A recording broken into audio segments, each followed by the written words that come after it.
아멘 소리 때문에 천장이 날아가기 바랍니다. 아멘. 여러분들 교회 왜 오세요? 대답하지 마시고 왜 오세요? 교회 왜 오세요? 분명한 목적이 있어야 돼요. 어떤 사람은 그냥 주일이니까, 이것도 참 중요하긴 하지만 주일이니까 가야지 하고 이제 의무적으로 오는 사람도 있을 것이고, 의무적으로. 저 의무도 필요해요. 그래서 헌법에도 세례교인은 주일을 잘 지키도록 그렇게 이제 법으로 정해놨잖아요. 그 의무도 필요하지만 이게 목적이 돼서는 안 되잖아요. 교회에 오는데 내가 의무적으로 온다? 이게 목적이 되어서는 안 되잖아요. 그 또 오늘 교회 가서 누구를 만나야 된다고 오는 사람이 우리 교회는 없지만 도시교회는 있을 수도 있고, 오랜만에 저기 강서구에서 사는 사람, 이쪽에서 사는 사람, 야 주일날 교회 가서 만나자. 그러면은 그 사람 교회에 와서 예배에 집중하겠습니까? 야 예배 끝나고 어느 커피숍을 갈까? 어디 가서 맛있는 것을 먹으면 무슨 얘기를 할까? 여기에 이제 정신이 팔리겠죠. 그 어떤 사람은 또 나는 정말 가기 싫은데 누구의 강요에 의해서, 특히 우리 어린 자녀들 혹시 부모님이나 친구나 또 누구 이웃의 강요에 의해서 질질 끌려오는 사람도 있을 수 있고, 그것도 참 중요하고 필요하지만 그러면은 기쁨이 없잖아요. 교회에 와서 앉아있어도 이놈의 예배가 왜 이렇게 안 끝나, 설교는 왜 이렇게 길어, 모르는 찬송은 왜 이렇게 또 자주 불러, 이러면서 이제 지루한 거죠. 그 목적을 분명히 하고 오면 예배는 살아있고 기쁠 줄로 믿습니다. 그러면은 교회 오는 목적, 이 교회 안에 주일날 오는 목적은 예배 드리러 오는 건데, 당연히 예배 드리러 오는 건데, 그 말을 좀 풀어서 얘기하자면 따라합시다. 하나님을 만나러 오는 것이다. 그러니까 하나님을 우리가 직접 만날 수 없으니까 하나님은 누구를 보내셔요? 성령님을 보내시는 거예요. 지금 이 공간에도 성령님이 내주하신 줄을 믿으시기 바랍니다. 그러니까 그 성령님이 어디로 들어와야 돼요? 내 심령으로 들어와야 돼요. 그래서 찬양 드리는 가운데, 기도하는 가운데, 설교 듣는 가운데, 이따가 또 성경 퀴즈데이 하는 가운데, 언제가 될지 모르지만 성령님, 지금 이 공간에 계신 성령님이 이 공간에 있어도 참 감사한 일이지만 어디 안에? 내 심령 안에 들어오기를 바라는 그 목적이 분명히 있어야 돼요. 그렇다면 우리가 이제 예배에 좀 더 적극적으로, 찬양할 때도 입을 막 크게 벌려서 찬양할 수 있고, 기도할 때도 저 기도가 참 필요하구나, 아멘 아멘 할 수도 있고, 또 설교 시간에 참 마음을 울리는 내용이 있다면은 내가 좀 깨달아지고 기쁜 내용이 있다면 또 아멘 할 수도 있는 거고, 그러는 가운데 이제 목적이 달성되는 거예요. 그러면은 예배를 통해서 뭐가 이루어져요? 하나님께 영광이 나타나는 거예요. 그냥 내가 하나님께 영광 돌려야지 하지 않아도 목적을 분명히 가지고 예배에 참석하면 하나님은 영광 받으시는 줄 믿으시기 바랍니다. 왜 예배에 참여한다고요? 목적이 뭐라고요? 따라합시다. 성령 하나님을 만나기 위해서. 그러니까 예배를 통해서 성령 하나님을 만난 사람과, 그걸 이제 임재라고 그래. 임재. 성령님이 나에게 오셨다. 이게 임재라고 그러는데, 성령 하나님을 만난 사람과 만나지 않은 사람은 천양지 차이예요. 천양지 차이. 하늘과 땅 차이라고. 똑같이 앉아 있는데 그냥 눈으로 볼 때는 별거 아닌 것 같아요. 별 차이 없는 것 같아요. 그런데 내가 실제적으로 밖에 나가서 삶을 살 때 보면 크게 차이가 난다. 우리는 매주마다 교회에 올 때마다 집에서부터 분명한 목적을 마음에 둬야 돼. 오늘 다 성령님 만나러 간다. 내가 성령님 만나러 갔어. 성령님 만날 때 하나님께 영광 돌리러 간다. 그 목적이 우리의 예배가 되기를 바랍니다. 자, 우리는 이제 사람을 만나든지 특히 이제 그 직장에 가서 처음에 이렇게 이제 자기소개서를 쓴다든지 면접을 할 때 자기의 가장 부끄럽고 약하고 그걸 이제 치부라고 그러잖아요. 치부, 드러내기 싫은 그런 약점들을 자기소개서에 싹 쓰고 또 면접할 때 그런 거를 얘기하는 사람은 별로 없잖아요. 혹시 물어보면 이제 당신 단점이 뭐냐 그러면 한두 가지 얘기할 수 있지만 그것을 그냥 그렇게 드러낼 필요는 없어요. 그렇다고 거짓말을 하라는 게 아니고 자기소개서는 나의 장점, 내가 잘하는 거, 좋아하는 거, 그리고 또 이 회사를 선택하게 된 이유, 그리고 면접할 때도 물어보면 저는 이런 거 자신 있게 할 수 있습니다. 이런 거 할 수 있습니다. 좀 자신감 있게 장점 있는 것을 얘기해야지 약점과 상대방은 알지도 못하는 저 부족한 모습 그런 거를 드러내는 사람은 없잖아요. 제가 신대원 입학할 때 가끔 말씀드립니다만 그 당시에 교수 중에 가장 까다로운 주선의 교수님한테 이제 별세하셨지만 그 교수님한테 제가 면접이 걸렸어요. 그 많은 교수님 중에 왜 하필 나한테 그 이제 여자 교수님인데 주선의 교수님한테 걸렸을까? 코가 석자나 빠졌죠. 딱 들어갔더니 그때는 요즘에는 어쩐지 모르고 그때는 1:1 면접이에요. 1:1 면접. 들어갔더니 딱 보시더니 다른 거 안 묻고 딱 한 가지. 왜 신학교 졸업하고 바로 신대원 오지 않고 뭐 했습니까? 그래. 왜 바로 오지 않았냐고. 대부분이 90% 이상이 이제 신학교 4년 졸업하면 바로 신대원 오거든요. 근데 저는 4년이나 늦게 들어간 거예요. 신대원. 그래서 2년 동안 데모한 거는 얘기 안 하고, 데모한 거 얘기하면 100% 이제 불합격이니까 데모한 건 얘기 안 하고 2년 동안 사업한 것만 얘기했죠. 제가 신학교를 다니다 보니까 가난한 사람들이 너무 많아서 점심도 굶는 사람들이 동문들이 있더라. 그래서 저는 이제 신학교 다닐 때 돈 걱정 하나도 하지 않았어요. 집에서 다 대두지 교육전도 사했지. 그러니까 돈 걱정 하나도 안 했는데 주변 사람들 보니까 그렇게 어려운 사람들이 너무 많은 거예요. 그래서 제가 뭐라고 대답했냐면 제가 사업을 2년 동안 했는데 사업을 해서 돈을 벌어가지고 뭐 학비는 대주지 못할 망정 점심이라도 좀 사주려고 제가 사업을 했습니다. 그랬어요. 사업에서 쫄딱 망했지만 돈을 한 푼 거치지 못하고 이제 바로 진짜 1원 한 장 안 가지고 제주도로 갔어요. 그랬더니 나가래요.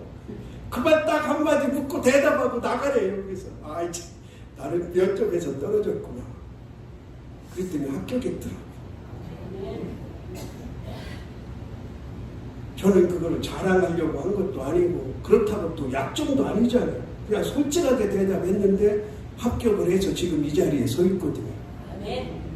만약에 아까 말씀드린 대로 거짓말 아니지만 제가 2년 동안 전투한 조건 물러가라고 대보하고 돌아다니느라고 휴학했습니다. 그랬으면 뭐 지금 이 자리에 있겠어요? 떨어졌겠죠.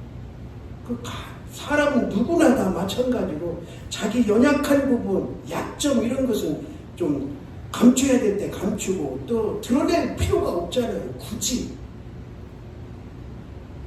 우리 심리가 그런 거예요. 심리가 부족하고 약하고 이런 것을 가급적 드러내지 않으려고 하는 거죠. 뭐 모르는 사람 처음 만나서 통성명 할 때도 누구십니까? 그러면 고향 얘기하고 이렇게 하고 좋은 점을 얘기하려고 그러지. 처음 만나서부터 나는 어떻고 저쩌고 약점 부족하고 이런 거를 얘기하지 않잖아요. 제가 왜 이 얘기를 이렇게 장황하게 하냐면 오늘 본문에 보면은 전혀 제가 얘기한 거하고 반대예요. 반대. 자, 요셉이 이 형제들에게 뭐라고 얘기를 하냐면 이제 바로를 만나러 갈 거예요. 바로. 지금 가나안 땅에서 애굽이라는 지금 쉽게 말하면 우리나라에서 지금 미국 간 거예요. 미국. 그 당시에 최고 강대국인 미국을 간 거예요. 야곱의 후손들 70명이 이제 미국을 간 거예요. 누구 초청으로? 시민권을 가지고 있는 요셉의 초청으로. 자기 11번째 아들, 형, 동생 초청으로 이제 애굽에 가는 거예요. 애굽에. 왜? 이민에 간 거지. 그냥 잠깐 간 게 아니고 여행 간 게 아니고 이민에 간 거예요. 이민. 그러면 이제 지금 바이든 대통령인데 바이든을 만나러 가는 거예요. 그러니까 만나러 가기 전에 요셉이 형하고 동생한테 부탁을 하는 거예요. 부탁. 바로를 만날 텐데 애굽의 통치자 바로 왕을 만날 텐데 만나면은 이렇게 대답하세요. 다른 얘기 일치하지 말고 우리는 목축을 하는 사람입니다. 그렇게 대답하세요. 자, 우리 이미 공부했잖아요. 오늘 본문에도 나오잖아요. 목축하는 사람은 애굽 사람들을 어떻게 여긴다고요? 가증이 여긴대요. 가증. 가증이가 뭐예요? 쳐다보기도 싫다 이거예요. 구역질 난다 이거예요. 그러니까 애굽 사람들이 목축하는 사람들을 보면 구역질 나고 쳐다보기 싫은 사람들이에요. 그런데 요셉은 굳이 말 안 하면 될 거 아니에요. 만약에 바로가 당신들 뭐 하는 사람들입니까? 그러면 목축하는 사람이 목축을 한다 하더라도 다르게 돌려서 얘기하든지 아니면은 그 자리에서 잠시 그냥 벙어리가 되든지. 그런데 요셉이 누구보다도 그 정서나 문화나 이런 것을 잘 아는 요셉이 아버지, 형님들, 동생 바로가 물어볼 거야. 당신들 직업이 뭐냐고 물어볼 거야. 그러면 목축업을 한다고 얘기를 해. 지금 상식적으로는 안 맞지 않아요? 이해가 안 되잖아요? 가증이 여기는 직업을 뭐로 굳이 그러면은 요셉의 입장에서 아무 소리를 안 해주면 그 형들이나 아버지가 그냥 이렇게 저렇게 얘기할 거 아니에요. 그런데 그거를 요셉이 강요를 해요. 강요를. 아버지, 형들, 바로가 당신들 직업이 뭐냐고 묻거든. 목축이라고 얘기했어요. 목축업이라고.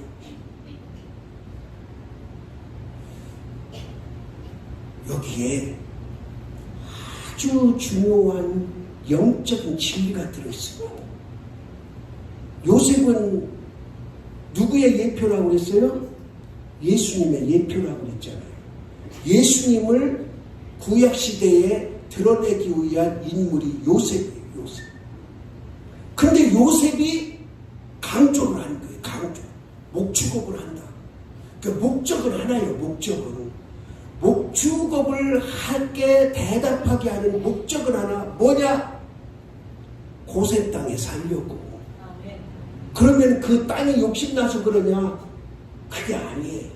물론 고센 땅이 다른 땅보다 더 기름진 땅이긴 하고 좋은 땅이긴 하지만 그러나 지금 요셉의 총리라는 그 위치를 생각하면 그 좋은 땅 그게 별로 그렇게 크게 와닿지 않아요. 따라합시다. 고센이란 구별된 곳이다. 구별된 곳. 자, 요셉은요, 이제 예수님 마음으로 돌아가 봅시다. 예수님 마음이에요. 예수님 마음. 지금 애굽 사람들이 가증히 여기나 우리를 어떻게 보나 그거 관계없어요. 우리는 유대인들을, 하나님으로부터 선택받은 자들을 뭐 해야 돼? 구별돼야 돼. 구별돼야 돼. 아무 데에서나 흩어져서 살면 또 옆 사람하고 눈이 맞을 수도 있고 애굽 사람하고 눈이 맞을 수도 있고 그러면은 또 결혼해야 되고 그러면 이게 말이 안 되는 거예요. 예수님은 여기 말씀의 영적인 진리, 예수님을 따라합시다. 구별되기를 원하신다. 세상에 어떤 나를 보는 눈이 어떻든지 간에 그게 중요한 게 아니에요. 구별되기를 원하세요. 구별되기를. 한경직 목사님 아시잖아요. 우리 개신교 중에서 가장 위대하신 분으로 우리나라 지금 현재 우리나라 개신교인 중에서 가장 위대한 분으로 그렇게 인정받아요. 근데 그분이라고 뭐 인간적인 면, 약한 모습 없었겠어요? 있어요. 그런데 그분을 왜 그렇게 훌륭하게 보느냐? 크게는 두 가지인데 청렴이에요. 청렴. 검소하고 청렴했어요. 가장 큰 서울 영락교회를 수십 년 담임하고도 아무것도 없이 그냥 떠나셨어요. 그러니까 청렴한 것 때문에. 그리고 또 하나는 27회 총회 일제시대에 일본이 우리나라에 가장 악독하게 한 것 두 가지가 있는데 하나는 창씨개명이에요. 창씨개명. 지금까지 어떤 나라가 어디를 지배해도 이름까지 다 바꾸도록 한 나라는 없어요. 근데 일본 놈들은 우리나라 모든 사람들을 일본식으로 이름을 바꾸라고. 그래서 이제 우리가 흔히 웃는 말로 낙가무라 이러잖아요. 그 창씨개명을 하도록 한 것이 그렇게 악독한 거예요. 악독한. 지금 요즘에 젊은 사람들 일본이 뭐 어떠냐 저쩌냐 하는데 잊으면 안 돼요. 아멘. 그리고 또 하나 뭐냐? 신사참배하도록 한 거예요. 신사참배. 이거를 그냥 일반 사람들에게 한 것까지는 내가 뭐라고 할 수는 없어요. 신사라는 게 뭐예요? 자기들이 믿는 신을 모신 곳이라잖아요. 모신. 그러니까 그곳에 가서 뭐 하라고? 절하라는 거예요. 절하라는. 그런데 그 일제시대 27회 총회에서 이거를 신사참배하기를 누가? 목사 장로들이 결의를 했어요. 결의를. 그때 누가 있었냐? 한경직 목사님 있었어요. 결의를 했어요.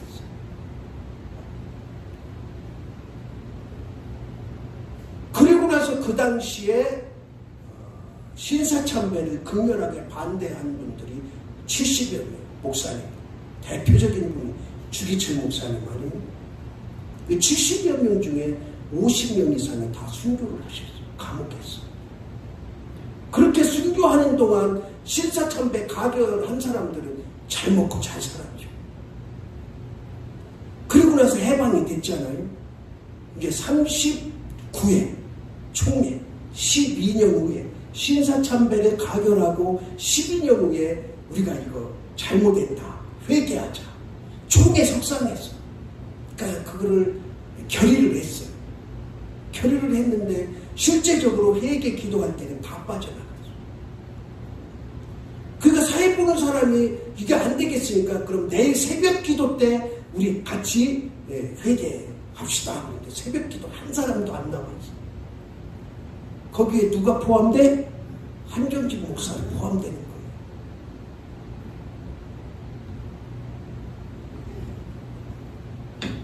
그러니까 조금 속된 말로 이제 죽일 놈들이에요. 죽일 놈. 그런데 왜 한경직 목사님을 그렇게 개신교의 최고로 우리가 존경해야 될 인물로 여기느냐? 이 지구상에서 가장 권위 있는 상이 무슨 상이에요? 우리 학생들 몰라요? 노벨상이잖아요. 노벨상.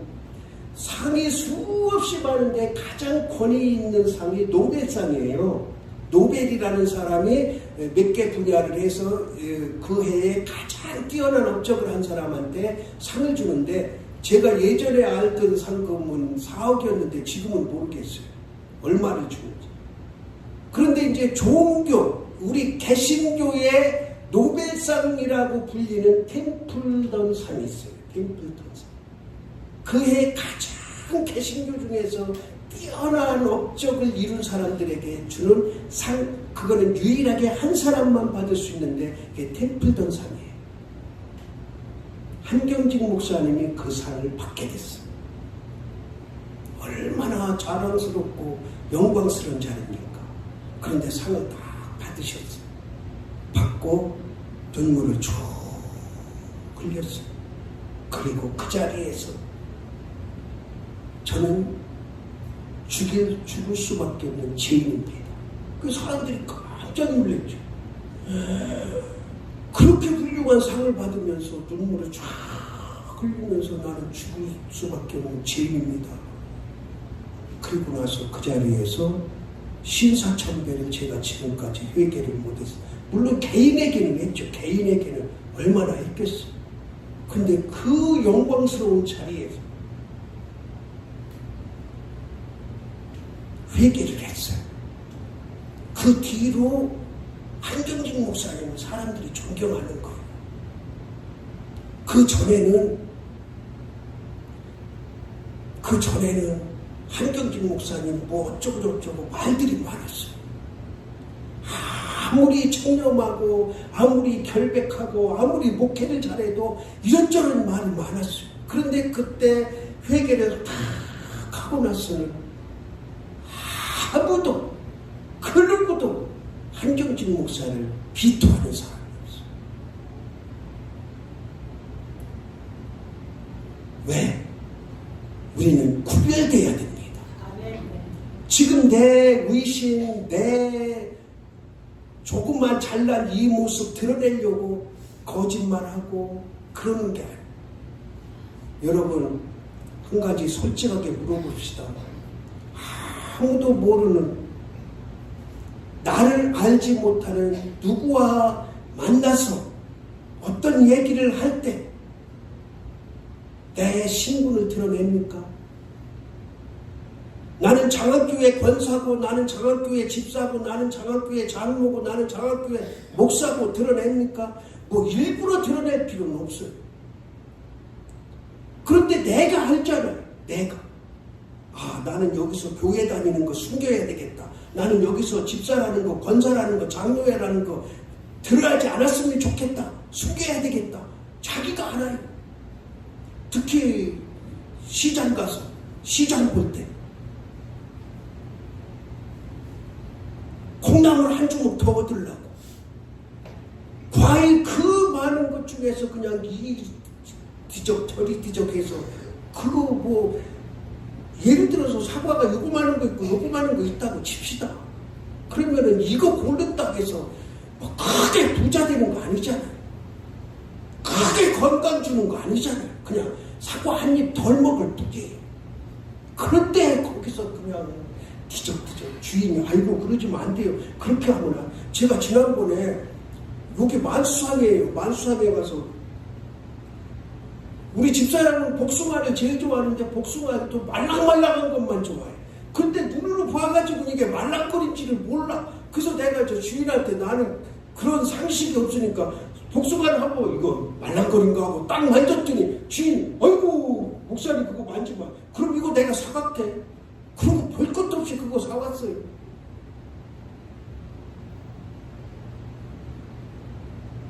그분이 내가 목사라는 걸 알기 때문에 그런 게 아니에요. 우리는 뭔가 좀 구별돼야 돼. 구별돼야 돼. 누가 원하시는 거라고요? 하나님이 원하시는 거예요. 비록 바로로부터는 애굽 사람들로부터는 가증히 여길 망정 하나님의 사람의 그 공동체는 지켜나가야 되는 거죠. 세상 사람들이 나를 어떻게 보든 물론 세상 사람들에게 비유상하게 하면 안 되지만 그러나 내 신분을 굳이 감추는 그런 부끄러운 모습을 드러내면서까지 뭐를 할 필요는 없다. 우리 성도님들 잘 실천하고 있나요? 제가 지금 이 얘기를 수도 없이 해요. 아주 기가 따가 귀에서 피나는 사람도 있을 거예요. 왜 저 소리는 저렇게 자주 하고 많이 하나? 그런데 들어야 돼요. 잊어버려 또. 이게 작은 것부터 실천해야지 큰 게 이루어지는 거지 큰 것부터 안 돼요. 여러분 제발 시장 가서도 욕먹을 짓 좀 하지 마세요. 우리 여기 최경화 권사님 장사하는데 만약에 아는 목사님이 와가지고 이게 좋으냐 저게 좋으냐 한 10분을 실격이 해가지고 만지작 뒤적 하고서 하나 골라가면은 그 목사 사람 취급하겠어? 입으로는 목사 하겠지. 목사는 목사. 근데 속으로 아이고 저 목사는 좀 안 왔으면 좋겠는데 이럴 거 아니야. 모른다고 속일 필요 없어요. 그냥 나는 사람 앞에 저 사람은 내 신분을 다 안다. 장학교회 목사인 걸 알고 장학교회 장로인 걸 알고 장학교회 권사인 걸 알고 장학교회 집사인 걸 안다. 그러고 대하라고. 그렇게 대하라고. 그 사람은 나를 모르지언정. 지금 여기서 말하는 게 그거예요. 우리는 따라합시다. 하나님의 자녀라는 분명한 정체성이 있어야 된다. 크게 해봐요. 분명한 정체성이 있어야 된다. 이게 오늘 우리에게 주시는 말씀이에요. 조금 손해보더라도 이 말을 하고 나서 어떤 상황이 벌어질지 모르잖아요. 아이고 오늘 이 70명이 다 목축업하는 사람들이야. 이놈의 새끼들 당장 쫓아내. 어디라도 이 땅에 들어와서 70명이나 되는 한두 명 같으면 모르겠는데 그럴 수도 있는 상황이지만 요셉의 마음, 예수님의 마음 뭐 하기를 원하신다? 구별되기를 원하신다. 구별되기를 원하신다. 정체성이 확실하기를 원하는 거예요. 우리가 하나님의 자녀입니다. 하나님의 자녀된 정체성을 확실하게 밀고 나갑시다. 그러면 하나님께서 우리를 세워주실 줄로 믿습니다. 하나님 아버지, 너무나 연약하고 부족합니다. 우리는 내 신분을 숨기려고 할 때가 얼마나 많으며 숨기고 싶을 때가 얼마나 많습니까? 이런 것이 쌓이고 쌓여서 이제는 회복될 수 없는 지경에 이를 수도 있습니다. 오늘 말씀 가증히 여김을 받을지라도 자기의 정체성을 드러내고 구별되기를 원하는 예수님의 마음을 읽게 하옵소서. 예수 그리스도의 이름으로 기도드리옵나이다. 아멘.